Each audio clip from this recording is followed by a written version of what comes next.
बेहतर से बेहतर की तलाश करो, मिल जाए नदी तो समंदर की तलाश करो, टूट जाते हैं शीशे पत्थर की चोट से, टूट जाए पत्थर ऐसा शीशा तलाश करो। जय हिंद दोस्तों, आप सभी का स्वागत है हमारी railway loco pilot NTPC technician group D की क्लास में, और जिसमें हम तमाम प्रकार के न्यूमेरिकल करते हैं जो कि इस रेलवे के एग्जाम के लिए बेहद ही इम्पोर्टेंट है।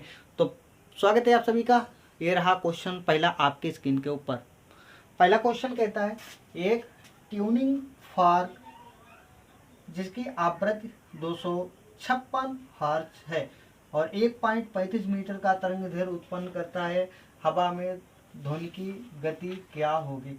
तो हवा में ध्वनि की चाल आपको बतानी है। तो यहाँ पे आपके सामने जो डाटा दे रखा है वो यू का मान कितना दे रखा है, आपके सामने यू का मान दे रखता है 256 हर्ट्ज HZ, ठीक है। और आगे आपसे कहा गया है जो वाई लेमडा है, लेमडा का मान दे रखा है 1.35 मीटर। तो लेमडा का मान यहाँ से कितना दे रखा है 1.35 मीटर। और आगे जब इसे सॉल्व करोगे तो यहाँ पे यू का मान दे रखा है, यू बराबर होता क्या है, यू बराबर ये लेमडा, ठीक है। तो यहाँ से हम लोग इस सूत्र के माध्यम से इस क्वेश्चन को सॉल्व करते हैं, तो इसका मान हमें ध्वनि में इसका मान ज्ञात हो जाएगा। तो इससे 256 गुणे 135 कितना हो जाएगा 256 इंटू 1.35। तो इसको जब आप यहाँ से गुणा करोगे, गुणा करने के बाद आपके सामने जो आंसर निकल के आएगा वो 345.6। तो कितना आएगा 345.6। तो ये भैया आपके सामने आंसर निकल के आ जाता है मीटर प्रति सेकेंड में। तो मीटर प्रति सेकेंड में इसका मतलब सी ऑप्शन इसका सही है, मीटर प्रति सेकेंड, ठीक है। आई होप ये क्वेश्चन आपने आसानी से किया होगा और इसका उत्तर आपने दिया होगा। ये आंसर जो है ना कुछ कठिन नहीं है। यहाँ पे जो डाटा दे रखा है ट्यूनिंग फार्क जिसकी आवृत्ति जो फ्रीक्वेंसी होती है वो हर्ट्ज में गिनी जाती है जो कि 256 है। और उसके बाद में आपके सामने जो डाटा दे रखा है 1.35 मीटर का तरंग दैर्ध्य जो उत्पन्न करता है, तरंग दैर्ध्य उत्पन्न करता है। सूत्र क्या होता है तरंग दैर्ध्य का, तरंग दैर्ध्य बराबर ये चीज होती है। तो यहाँ से गुणा कर दिया तो आपके सामने उत्तर आ गया, ठीक है। इसको मिटाते हैं। आई होप ये क्वेश्चन आप सभी ने खूब अच्छे से किया होगा, एंजॉय किया होगा। अगले क्वेश्चन के ऊपर हम लोग आ जाते हैं। अगला क्वेश्चन कहता है 500 मीटर प्रति सेकेंड की चाल से यात्रा करने वाली एक तरंग का तरंग दैर्ध्य 20 मीटर है, तो समयांतराल कितना होगा। तो यहाँ से आपको टाइम बताना है, तो समयांतराल यहाँ पे कितना होगा ये आपको बताना है। तो चलिए क्वेश्चन को हल करते हैं। तो v सूत्र क्या होता है v इंटू और क्या होता है v into N X lambda. तो एन एक्स लेमडा ये आपके सामने सूत्र निकल के आ जाता है। तो यहाँ से आप क्या कैसे हल करोगे 500, ठीक है 500 इक्वल टू और यहाँ पे एन का मान कितना दे रखा है 1/t, टी का मतलब समय होता है, और गुणे करने के बाद यहाँ पे कितना दे रखा है 20 दे रखा है, ठीक है 20 बोले तो 20। तो यहाँ पे जब जैसे ही आप इसके मल्टीप्लाई करते हैं तो यहाँ पे आपके सामने जो डाटा है ना निकल के आ जाता है t इक्वल टू, तो क्या आ जाता है t आगे आ जाएगा t बराबर 20/500। तो 1 0 से 1 0 कटा है 1/25, जब 1/25 को 0.4 आ जाता है, इससे सॉल्व करोगे। आई होप ये क्वेश्चन भी आपने सही से हल किया होगा। यहाँ पे 0.4 आंसर निकल के आ जाता है। चलिए देखते हैं अगले क्वेश्चन की ओर। अगला प्रश्न क्या कहता है, इसको यहाँ से भी रिमूव कर देते हैं। तो फाइनली इसको मिटाने के बाद अगले क्वेश्चन के ऊपर हम लोग आ चुके हैं। अगला क्वेश्चन आपकी स्क्रीन के ऊपर, और अगला क्वेश्चन कहता है एक तरंग दैर्ध्य की गणना करें जिसकी आवृत्ति जो है ना 200 हर्ट्ज है और किसी दिए गए माध्यम में उसकी गति 400 मीटर प्रति सेकंड है। तो हमें किसकी गणना करनी है तरंग दैर्ध्य की। तो भाई साहब इसके भी तरंग दैर्ध्य की गणना कर लेते हैं। और उसका सूत्र क्या होता है, उसका सूत्र जो होता है ना आपके सामने पहले से ही हमने लिख रखा था और फिर एक बार लिख देते हैं। तो v बी बराबर एन लेमडा। ठीक है, यह सूत्र होता है। तो इसी सूत्र से कैसे सॉल्व करते हैं, यहाँ पे इसकी तरंग दैर्घ्य कितनी दे रखी है, तरंग दैर्घ्य दे रखी है 200 और 400।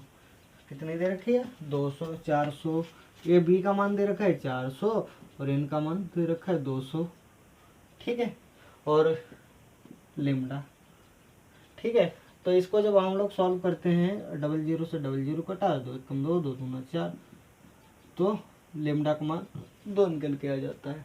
2, वो भी मीटर में आएगा भाई, 2 मीटर। तो 2 मीटर इसका सही जवाब है।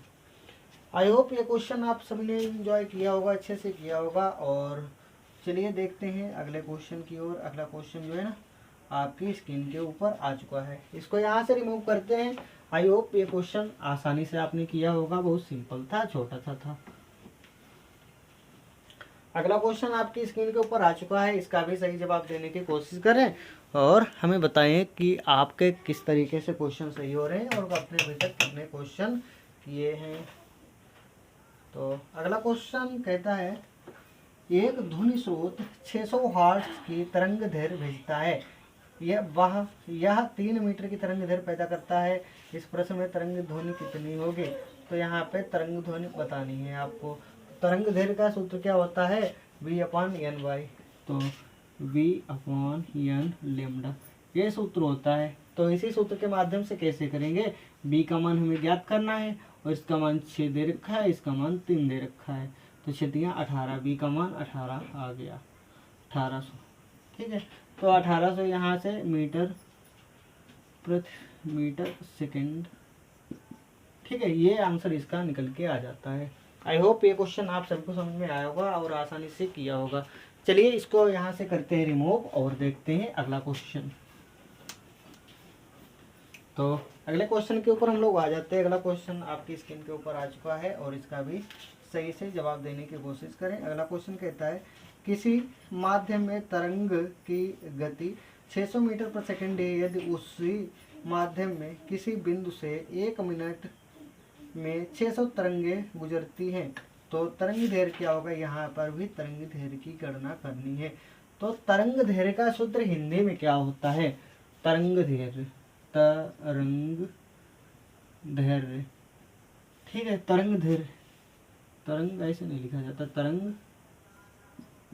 दैर्घ्य, तरंग दैर्घ्य। तरंग दैर्घ्य का प्रकाश की गति, प्रकाश की गति, प्रकाश की गति अपॉन में आता है विकिरण की आवृत्ति, विकिरण की आवृत्ति ये सूत्र होता है हिंदी में। तो यहाँ से यहाँ पे प्रकाश की तरंग दैर्घ्य 600 दे रखी है और विकिरण की आवृत्ति क्वेश्चन के हिसाब से कितनी दे रखी है, कितनी दे रखी है भाई बताइए, 10।